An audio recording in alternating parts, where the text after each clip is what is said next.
Hey, Dave, I'm super excited to have you join me for this episode of Coffee with Closers. Thanks for having me. Most certainly. Well, I've known of you as a founder for quite some time, and we've been a customer of yours for probably like almost a decade, if not more. So it's finally got the opportunity to get you on the show here. But for the people who may not have heard of you before, because you're kind of this unassuming entrepreneur, and not a lot of people have probably even heard of you. Can you share a little bit about your entrepreneurial journey, how you got to where you are today? Yeah, long story. But I moved up to Chicago after college. Went to Indiana for college. Moved up to Chicago. Worked for a company called Abbott Labs. Nothing wrong with the company, but I did corporate world and myself were not really a match. I just felt like the world was so big and I could do so many things, and I was just confined by kind of what my boss was telling me to do, kind of thing. And I wanted to go out and do it. So anyway, I started a golf company. When that golf company kind of started to take off and showed that it had life, and I was basically making more from that than I was from my job, I quit. And that was I only worked at Abbott for probably a year and a half or so. And so I was like, 23 at the time, and, had successful business that was growing. We stayed in Chicago for about 5 years, grew that company up to about 1.5 million in revenue, which, is small, but for a 23-year-old, it's pretty substantial. And, the company was basically, I wrote a book. I worked with a bunch of golf pros, and we basically created DVDs. I would write the scripts based on their kind of knowledge. Selling those, that's where I kind of got, and I would sell all of this online. And so that's where I found out about it, like educated myself on traffic generation, conversion rates, everything you need to know on the front end side to get a customer online. That was obviously B2C. Now, I kind of used that when I was hiring people online to get a lot of the work done. So we never had an office. I always worked remotely. Back then, that was probably 2008 timeframe, and there was nothing around that existed like Hubstaff. Companies like Basecamp, that kind of thing, were just taking off. So it was project management software as an industry was kind of just taking off. And so it was hard to build up a company, even a small one, and I just always was wondering why are these projects always late? So I started to kind of have in my mind that there should be a solution like this. I started using Upwork a lot, and we were just paying huge fees. And I said, that is, and at this point in time, I'm kind of being pushed out by the big boys in terms of the golf business, because they kind of saw that there was a market there and they kind of took it over a bit. And so, I knew that there had to be a lot of the people like me that were hiring online. And there wasn't really a solution for a software that would help the business owners and managers understand the work that was being done remotely for the people that they were hiring. And so that's kind of the way that Hubstaff was born. I always wanted to do something where, after I had a few different businesses before Hubstaff, and a lot of them would be like really high churn companies. The people wouldn't really log in a lot. In the golf business, I was selling DVDs, so I had to resell, find new customers, resell. So I kind of knew that I wanted to be in software where it was like a recurring revenue model, and where I could find a client and that client could add up in value over time. And I also knew that I wanted to provide a lot of value to the end user, and not like, I wanted to add more value than they were paying me, because I felt like that would help them remain within the product longer if I could provide more value. And I wanted it something where the user would be actually using the software on a daily basis. And Hubstaff just happened to be the model that kind of fell down based on my need and based on kind of where I was going as a whole. Yeah. So you said it was kind of the early days when Basecamp was also getting formed. So did you, while you were in Chicago, did you ever get to meet Jason Fry? No, it's just, that's just an example, but because they've always been out there in the limelight in terms of like silenced and that kind of thing. But, all of the, just in general, it's just like the industry didn't really exist as much. I mean, felt like everything was very enterprisey, very old, outdated if they had it. There was some attempts at some softwares like Hubstaff, but they're super buggy, didn't work, so that's kind of how it came to be. Yeah, I mean, like I mentioned, we've been a customer for quite some time. I think we've just kind of gravitated toward it. I think it was probably around the same time our business was formed too. It was in 2000. I think it was back then it was called Odesk, and then it became, or was it like, I think it was like an acquisition turned it into what it is today. And there was other ones as well, but yeah, that was kind of a big one. Yeah. And I started Hubstaff, just to be clear, in like 2000. Yeah. So we've certainly been a customer for a very long time. So I was just looking back. I didn't even realize way back in the day, I think when you were kind of building the company, you knew your ICP, your ideal customer profile. Is that kind of how, did you know going into it, who would be kind of the ideal target customers who would buy this technology? Yeah, actually that was really hard. And we still are working on that today. It was actually very hard. I mean, and here's the reason why, is because we were selling to companies that had, kind of a pent for the remote kind of, so basically anybody where you had remote, even a subset of your team remote. Those companies were hard to find actually at the time. They were hard to understand because a lot of companies were doing it, but they wouldn't be open about it. So it was hard to kind of go find these companies that were. And so what we latched onto really though was agencies.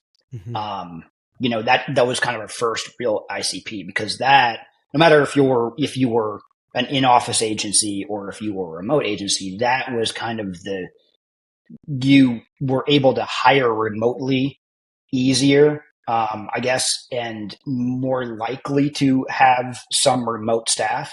And so that became, and you had this need where you were collecting money either on an hourly or a project basis. And we took that and we said, all right, they're collecting the money either on an hourly or project basis. They're paying their people, probably a lot of people, on an hourly basis. We can help them understand their profit margins and understand how to pay their employees, how much each team member costs, how much that project costs, understand the total cost of a project, so they could look at the profit margins and they could understand this stuff a lot easier. So the way I looked at it in the very beginning was like, once somebody had, time is the kernel of what we do. Time is the core. When a time is tracked to a project, that you take the pay rate multiplied by the number of hours. Everyone's got different pay rates, but you take all of that multiplied by the number of hours they work on a project, and then basically you understand the project cost. And then we start over time, come out with budgets and understanding a lot, reporting for the profitability and that kind of thing. So that became so anything where it moved away from fully remote to like a lot about hourly team members and that kind of thing. We've had several iterations over time. Yeah, and we certainly want to get into some conversations around profitability. I'm curious. So obviously you had this idea. You kind of were, you had this itch and you're trying to scratch your own itch. Essentially, you said, hey, I'm hiring a lot of remote staff.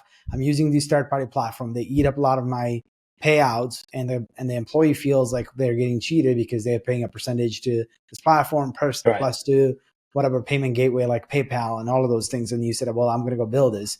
You build the software without really truly seeing who could be the ICP. But around that same time is, I think, where I may have discovered your podcast, or the podcast that your firm had. I think it was called Agency Advantage. And then I also got the opportunity to be a guest on the show. But your idea was educating industries, specifically agency industries, on how to best run their agency, how to become more profitable and all of this.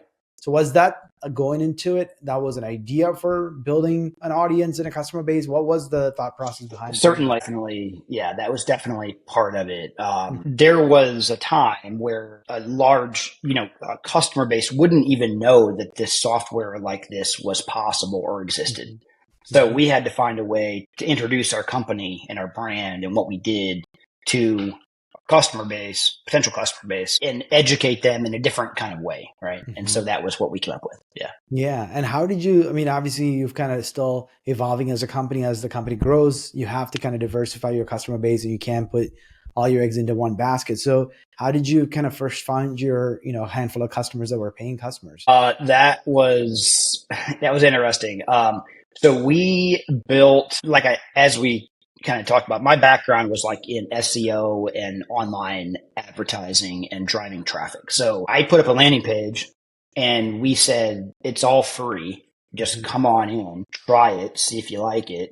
And our software, one of the things you'll know this, but one of the things about our software that's I think good. It's a very complex software behind the curtain, but it works. It works well. It always has worked well. We developed it very well on a foundational level, and so as we just said, come on in, it's free.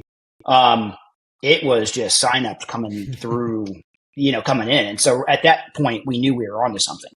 Mhm. And whether or not we have a certain viral aspect because of you know we have one paying unit, the organization, but within that organization are all of the team members. Mhm. Those team members have other because especially back in the day, back when we first started, they would have multiple relationships with managers, so and other businesses it wasn't all a one-to-one basis. It was like one freelancer worked for like four companies, so Mhm. they would then tell the other companies about it, and so we had a viral aspect built into it. Yeah. And so we still get a lot of word of mouth type customers signing up. Yeah, I mean, it's kind of crazy. Like a lot of those things, the timing couldn't be any better, right? Around that time was when internet made it possible for people to work from anywhere in the world, Right. work for companies, right? Like, who would have ever thought that you can hire people in so many other parts of the world and have Right. them be able to work on your behalf, do it at much lower cost, and have the ability to kind of see their productivity and their output, and then Yeah. controlling your cost in that process. Yeah. And I'm a big believer in like I tell this story all the time. I mean, we would not be in business right now if we had to hire people from the city of Indianapolis, Hmm. if we were reliant upon our local talent only. It's very unlikely that we would, because there's a lot of costs there. There's a lot of, there's just a lot of, there's less. I mean, we opened up a worldwide area of talent, and I would find some great developers that are with us today still, 12 years later, um, that, I would find, and they were looking that, so they were awesome, but they were also at a point in time where they were finding it really hard to get work, Hmm. and show off what they could really do, and so we were one of the first companies to really go out there and say, we're just remote and grab a hold of that. And because we were a leader in remote, we would get, I mean, for a job application, like whatever, a certain, let's just say, Ruby on Rails developer, I think we would get like two applications, which is great from all over the world. And part of what I would have to do was whittle that down, and but so it wasn't something where we're fighting for the talent. Hmm. Talent was coming to us because we were remote first. Understood. So obviously you've built a company, you've been around for 12 years, you have hundreds and thousands of active users that are on the platform itself. I'm sure, like you said, in the early days, it wasn't as easy. You probably had those free users coming through, but trying to get them to pay to use the platform. How did that transition actually happen? What were some of the tactics you had to use to get those people that are trying for free to become a paying customer? Well, we always kind of made it clear our intention our intention. We can't make it. It's not a free service. It's Hmm. free in beta, Hmm. but And originally we had a free plan, a free tier for up to 3 users or whatever. But we pretty quickly realized that that was not right for us. And, we're launching as of this date. And I think it was like August 2013. So we spent about a year building it up and and just building to a point where we felt like we were able to charge, and fairly charge. And then, we kind of launched it at that point in time, and a certain number of them fell off. But then from that point on, we were paid. Yeah. So obviously I know there's a lot of SaaS companies. He's a big proponent, they propose the idea of the freemium model. So why did you decide a free version wasn't right for you? We didn't really, it was just a matter of the actual, we had to make income, we had to make revenue. And we didn't have the pricing model. Maybe we weren't smart enough. I don't really know, but basically it was hard to come up with the pricing structure at that point in time where, hey, it could be based on storage. It could be based on, we didn't have that all locked down. So we just went with a certain, and we've always done A/B testing. So we just A/B tested some different options and, found the right mix. Understood. So what were some of the other challenges that you faced as an early startup? Well, I think one of them is exactly what I said earlier, where there's a downside to that viral aspect, because we don't just have to please one business owner and have that, you've got dealing with software where you have end users actually using the software every day, all day on their computers. And so we had to basically support, if you have a team of 5, you have to support 6. So the manager and owner plus their people. And so that was one of them. So you have one paying user and then basically, whatever, right? So it takes one of them to basically say, hey, I can't install it, or, it's not working right. And then they're out. So churn was always kind of high in the beginning. And then another one was just creating reliable and top-notch software across Mac, Windows, Linux, Apple, Android, web, all of, you're creating like 6 products whereas a lot of companies only have to do, say, 1 if they are using a certain way of building an Android and iOS app. So, I think the desktop software complicated things quite a bit. Yeah. Did you know going into the complexity of that, like going into building the software that you would? No, but I'll tell you one thing I did that it was very valuable at finding my partner. So Jared ran the tech. So I had a software company before that was based on, it was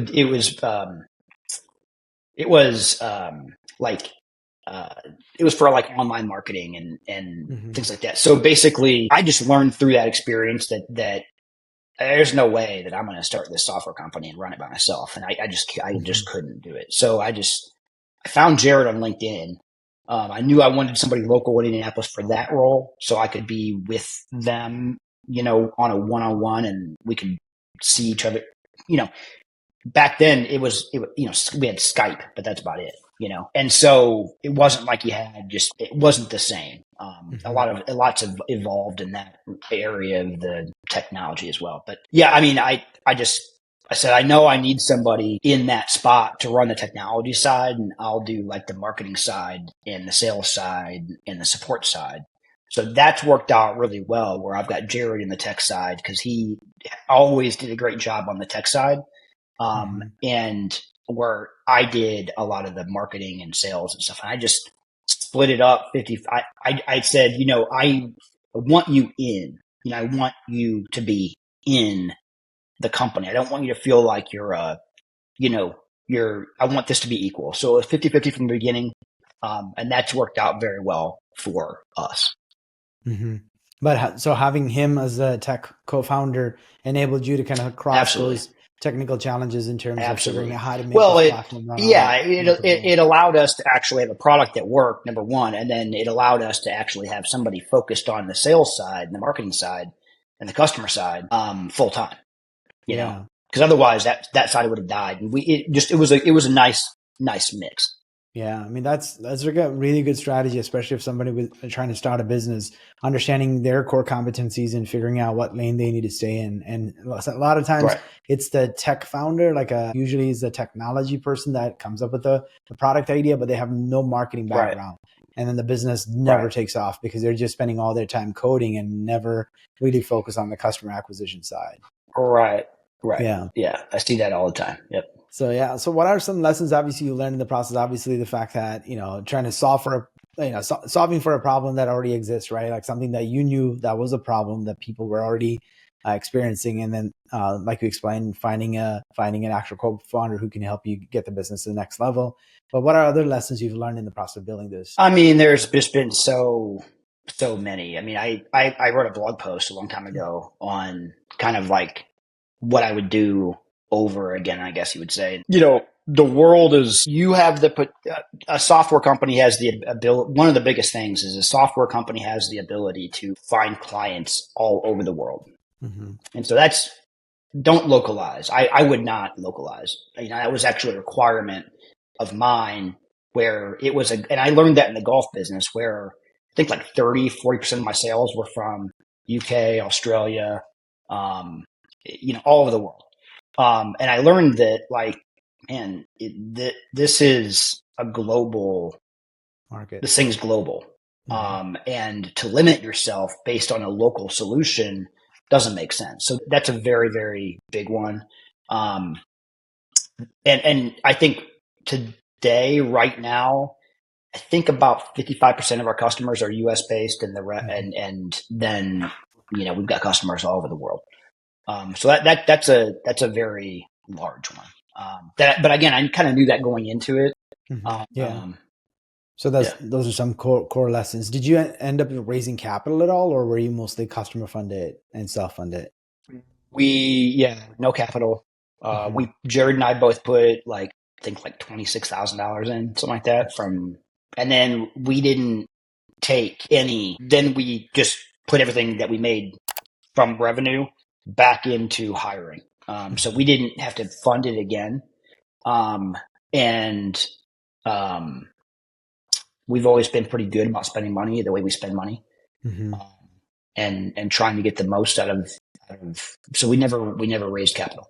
Yeah. So you basically had some sort of a runway for you personally to take care of business personally, but not having Yeah. the money to just fund the It was tough development. though. I mean, I didn't make any income for about 2 years. I had to rely on, it was two young kids at home and not Mm-hmm. making any money is not, it's stressful. Yeah, that's tough. Like, so how did that, like, how committed were you to Well, just see those dreams come true? the company was making money. The company was making revenue. So I know at some point we were gonna, I knew at some point it would turn, and it did. Mm-hmm. But I knew at some point it would. But just, and luckily my wife, her dad was an entrepreneur, and so she understands and she trusted it, and Mm-hmm. um, yeah, Yeah. You certainly need a partner who understands. Otherwise, you got trouble. So obviously, right. you said, I think, would you say it was a strategic move on your part to have that landing page up much earlier on to start getting those users on so that you can actually see the Yeah, for traction? sure. Yeah, and we wanted, our goal was just to get users in Mm-hmm. to get feedback and just to get, because you're in the very early days, I mean, I was a product tester kind of first and foremost, I Mm-hmm. mean, in the beginning, when the very beginning, I had 6 different laptops and testing on different versions of Windows, and, you're testing the product, and you need that momentum to actually test and understand where, because there, an example would be like, there's a time zone, Kathmandu, they're a half an hour off, they're not on an hourly basis, they're like 1.5 hours Mm-hmm. different, or like some odd. And so it wouldn't, but we never would have learned that if we didn't have a user from Kathmandu trying to install the software, and they would be willing to work with our team to help us understand, like, hey, this is the issue. Yeah. I mean, those are some crazy Yeah. findings, right? Like you don't sit there and strategize and build this big roadmap of where you're going to go.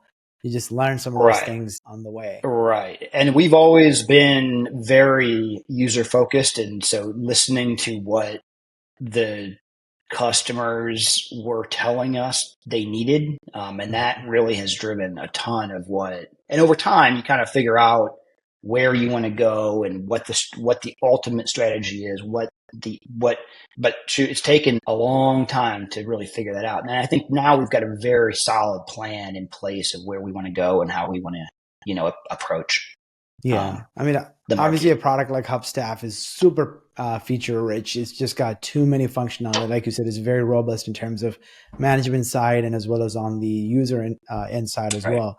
But someone who's, obviously even for that of a product, you were able to kind of, how many months from the development you were able to actually say, okay, we're open for business? How many months I think it from that was initial like, launch? let's just call it 12. Wow, Yeah. okay.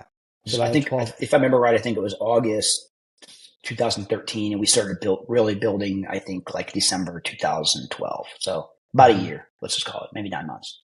Yeah. So, I mean, Yeah. you've had the business knowledge and you saw the market was actually ready for a tool like this, but there's also stories of companies that just build product with the hope that somebody would buy. Like what advice would you give those entrepreneurs, especially for you? You've spent almost 12 months developing, taking a risk, right? Like taking a gamble that people will be willing to Yeah. pay for it once it's developed, or not knowing whether or not some of the companies that existed at the time, like a Hubstaff, and that's starting a Hubstaff, like a Upwork would make that feature free, and then all of a sudden that could actually really affect your business proposition as well. Right.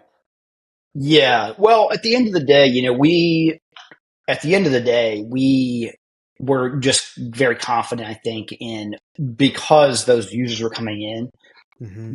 it gives you a lot of confidence and you're talking to them and you're getting to know them and you're understanding, their needs and you're understanding their business. And, it becomes fairly obvious. I mean, we probably had, I think we would be getting, 300 or 400 signups a day, when it was, That's pretty massive. so it was, yeah, I mean, it was substantial enough to where we were like, even a percentage of this is going to be, Paying customers, good yeah. for us in the end. Yeah. Yeah. So what's your overall outlook on But I mean, but to go back on that just a second though, I guess, and I didn't do this the best, but today, if I were to restart anything, I would Mhm. certainly restart it in, let's just say, like, for example, dental practice software or something Mhm. like, right, where you know who your target customer are. So you take all that ambiguity away and you're Mhm. like, okay, here's my market. And you see it in the legal world. You see it. I mean, there's just, I would definitely find a way. And I used to test it like in the yellow books or in the yellow Mhm. pages. Like, can you look up a category of people, whether it's like construction or roofers or pest control or some vertical Mhm. that, you can pick up the phone and call them and they all have a very similar need. And so if you Mhm. get a few of them, then you can kind of sell to. So Hubstaff is what we call a horizontal solution where we've got customers of all different, which makes it hard because it just makes it tough to build a landing page, for example, to hit the right cues and talk to the right language for all these different industries. Yeah, certainly. But I think your biggest audience that you're solving for is the people that has a distributed workforce that are just, could be in a completely different time zone or it could be just working remote, Right. even if they're Yeah. in the same continent. Yeah, I think that's the workforce. I mean, it doesn't matter the work that they're doing as long as they have that sort of a workforce Yeah. that they have to And manage. COVID helped Hmm. us in that regard. Certainly, I think it opened a lot of eyes. It forced a a faster adoption of the Hmm. remote or workforce. But even before then, even if COVID never occurred, we were a growing Hmm. company that more and I mean, it's just becoming more and more prevalent for Hmm. companies to have at least some subset of their team remote. Yeah. And we have a lot of customers that only certain divisions they use Hubstaff for and things like that, right? So Hmm. it there's a lot of and I think that is going to be a continuing trend regardless of anything else that happens. Yeah. the same way for us too. We're using it for a subset of our user base or our employee base that we're using this Hubstaff for. So what's kind of your Yeah. outlook on this industry as a whole, right? The gig economy, more contractors, being the organizations using mostly contractors to fulfill their promises to their customers and things like that. What do you see as the future of that? And obviously, I know our government has a lot of regulations that are coming in the way that trying to crack down on the 1099s and the contractor models as well. So where do you see the future of this Yeah. gig economy? Yeah. I mean, I don't know exactly, but I do think that, I think it comes down to a company, any company is always going to want to beat their competitors in the talent race. And they're going to want to, try to find ways to optimize their workforce. And that's really kind of where we're going is like workforce analytics and bubbling things up to management and helping the team members understand what productivity is and understand how they're working. Are they spending all of their days in meetings? Finding ways to communicate with finding ways to bring actually together management and the team members, and making that communication easier. And whether that's like, management being able to log in one day and like understand their whole team or digging into a certain department or basically understanding, the trends that are occurring within certain team members, all of that can take place through Hubstaff without like there needing to be like a phone call, let's say, right? You can kind of see what's happening within and we're getting more and more advanced in terms of ways to get that information to our customers, through benchmarking and through, looking at all of our data as a whole, helping people say like, okay, if, we've got, let's just say 50,000 designers, right? What programs are they using? What apps are they using as a whole? And then how does your company stack up to that? Right. And then that's something you can learn. That's value that we're giving, that we're passing on, right? It's a lot about education. And just helping a company kind of run. And that didn't answer your question, I guess, at all. But that's kind of what we're going. Yeah, I didn't even know that was available. And I think that. Yeah, I didn't even know that was available. Yeah. That's all in our new system called Insights. Yeah, that's what we're focused on. That. Yeah. Interesting to know. But obviously, early in the conversation, you touched on the whole concept of profitability, and your entire business model revolves around people businesses, business that really operates with people doing the fulfillment of whatever the product or service, right? And the biggest capital that most organizations make is the investment in human capital, and that is probably by far the most expensive capital as well. So from having probably now couple of million users on your platform, you have probably a lot of insights on how organizations are really utilizing their resources. So what best practices or recommendations can you give other business leaders who have very much a people-driven business? I think I keep on coming back to it, but it comes down to, communication, and it's a two-way street. So it's very important to lay out very clearly as a manager what that person's role is. How do they add value to the organization? What is the most important thing that they do? What's their number one, right? Not like 50,000 different things to do, right? And a to-do list, and just saying it's more about what are the things that you're going to do? Let's just say as a content writer, what are the things that I'm looking for you to do on a daily basis that's going to add value to this company, right? So you put that up to them, and then you can blueprint, or somebody blueprints, whether it's them or the management side, either way, but somebody blueprints that process. And then basically that is the process that is to be followed. And the more improvements and the better that content marketer can do their job based on the definitions that we've all decided and agreed on, the right? That's how you can really tell the difference between, you've got 3 content marketers. That's how you can really tell Mm-hmm. and understand, right, who your true all-stars are on the team. Then you can take that information and teach others, that other content marketers on the team, what that person's doing to be successful in their Mm-hmm. role. And that information really comes from that content marketer, right, to the rest of the team. And so it really, it's about empowering people to help add value, but that needs to be defined. And how, Mm-hmm. right? You see what I'm saying?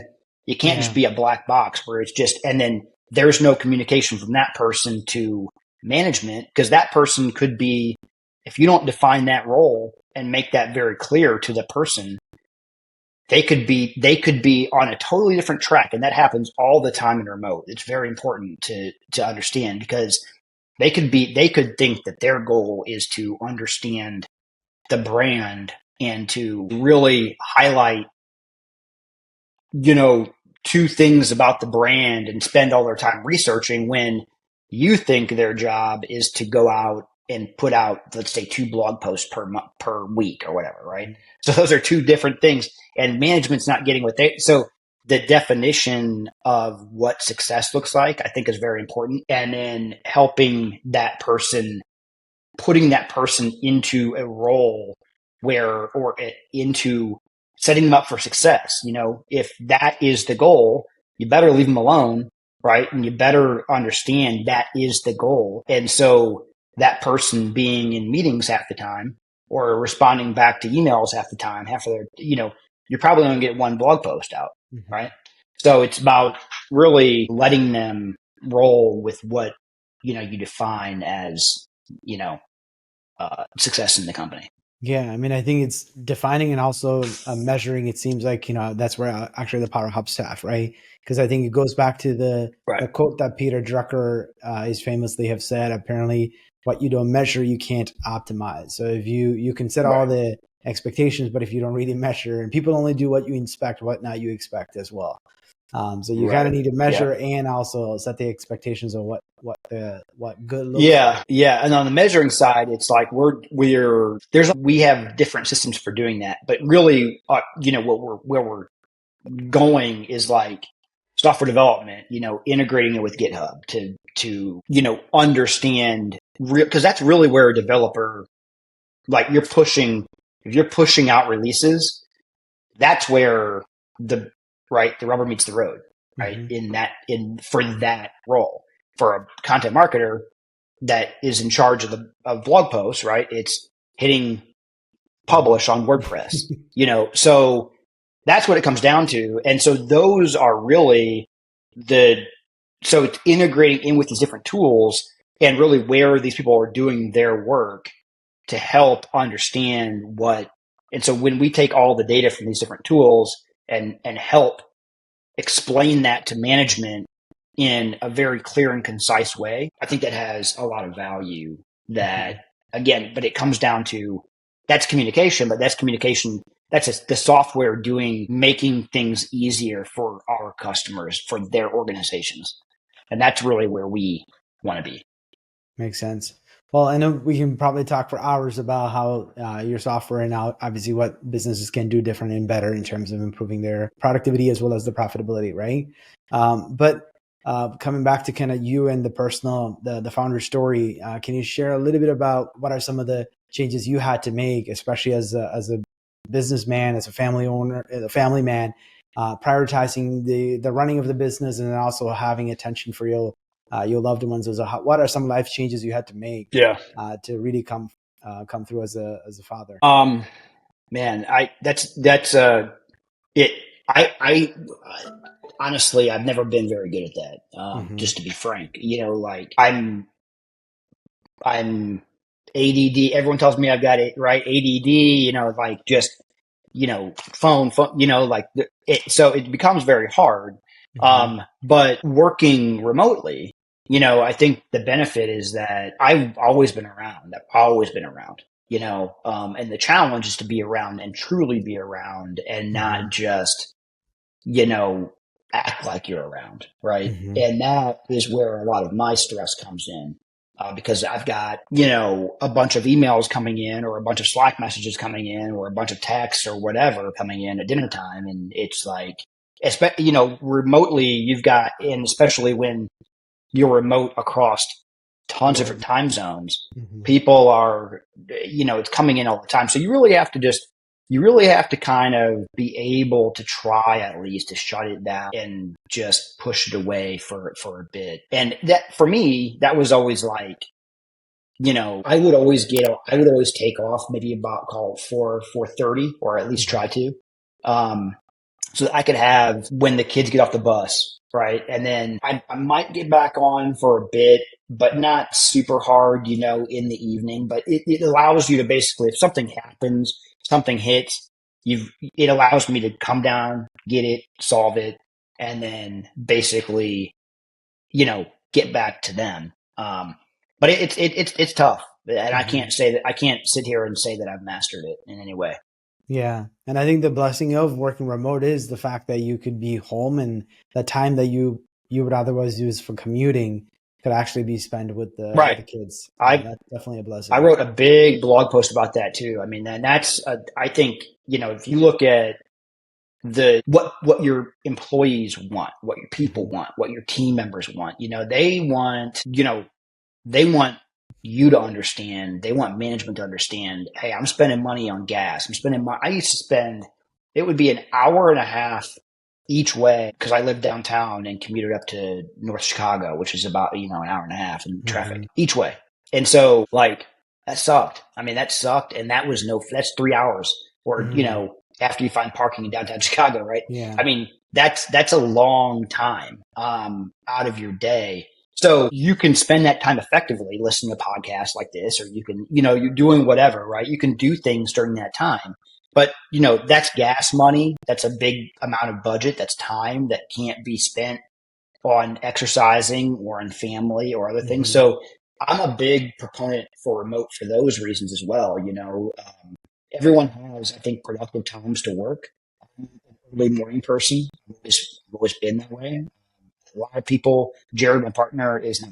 He's a late night guy, and doesn't operate well in the morning time as much. So like, it's just the way. I don't think you can change human nature like that. So I think that, you know, it's important to give some freedom and let people work the times where they feel productive. And that a lot of times that's not when you've got, you know, a kid's soccer game to go to because you know, and that comes back to the making your organization and your culture in your company, be what it is. And our, you know, our culture has always been like, you know, hey, we trust you, spend your time where you need to spend it, and then you'll be happier and more productive, you know, for the company, um, when you're actually able to be in front of the computer doing your thing.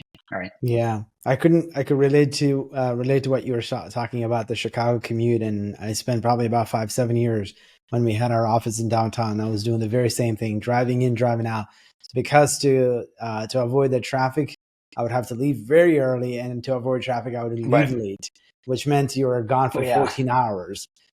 So it was pretty bad, Yeah. and And you're work trying to out. do things in the middle and you're hitting the gym or whatever. Yeah, It it's just, difficult. it's tough. It's tough. And so, yeah, I don't know where things are going with that, in the future, but I can tell you the side that I'm on for sure, which is that, you know, um, we're trying to help companies become remote for a lot of reasons. And those Yeah. are a few of them.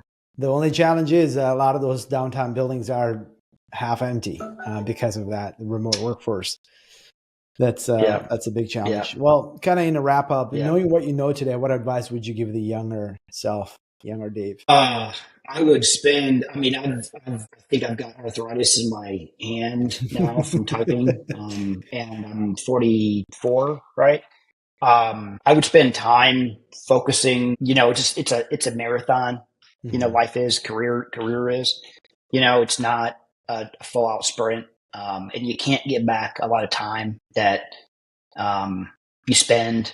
You can't get it back, so it's a choice in terms of how you spend it. And you know, my kids now are 13 and about to be 12. You know, And I'm very thankful that I was always able to be around so much, but I also had a lot of stress when they were growing up and that kind of thing. So it's just, you got to manage that. And I think you got to work smarter, not harder. You've got to understand the market, truly understand the market, and build a product for your customers that understand your customers, first of all, and build a product that they are, able to really, really dig into. And I think that if you do those things, it really, you don't have to work 14 hours a day to do that. You don't have to do that in order to get that done. And so it's focus on the right things. When you find something that's working, double down. Don't get in a bunch of debt. Yeah. Some great advice. The less debt, the best. Less debt allows you to do a lot. Allows you to invest, I'd say, in the right. I mean, if I was in a ton of debt, right? If I wasn't living below my means back when I was making zero, I would have had to forego Hubstaff and go get a job, right? Mm-hmm. And so setting yourself up for success, in the long term matters, I would say. What a great word to kind of end our conversation. Dave, I really enjoyed our discussion, and thank you so much for joining me. Me too. Thanks so much for having me. This episode of Coffee with Closers is brought to you by OneIMS, a leading digital marketing agency helping businesses win new customers. To request a free marketing ROI audit, please visit oneims.com. If you enjoyed this video, please share it. To make sure you never miss an episode, please subscribe.